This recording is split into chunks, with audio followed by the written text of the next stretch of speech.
Isang panukala ang inihain sa Senado para bigyan diskwento ang mga mahihirap nating kababayan na naghahanap ng trabaho.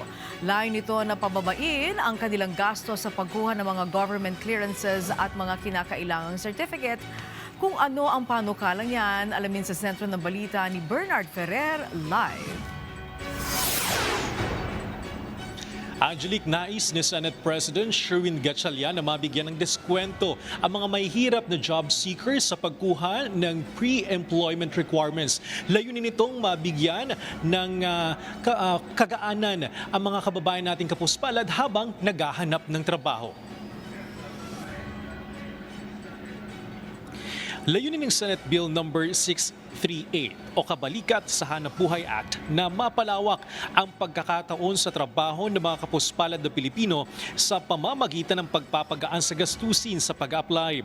Sa ilalim ng panukala, magkakaroon ng 20% discount ang mga indigent job seekers sa pagkuha ng mga government clearances at certificates na kailangan sa pag-apply sa trabaho.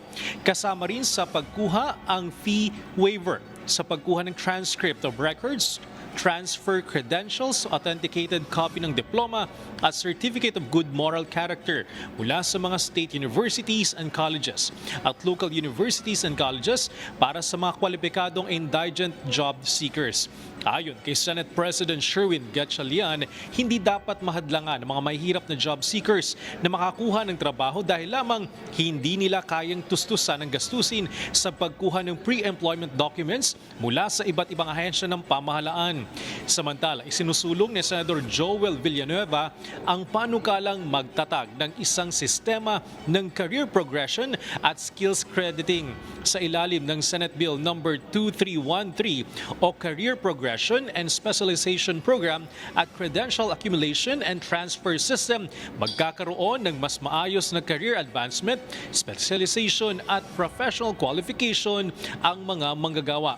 Ayon kay Villanueva, bagamat may mga umiiral ng batas para sa professional development, wala pa ring iisang balangkas na magtitiyak ng pantay at maayos sa pagpapatupad ng career progression at pagkilala sa mga nakuhang kasanayan sa iba't ibang propesyon. Sa panukalang natasan, ang Professional Regulation Commission o PRC, katuwang ang Civil Service Commission o CSC na bumuo ng mga programa para sa career progression at specialization ng 46 na regulated profession sa bansa.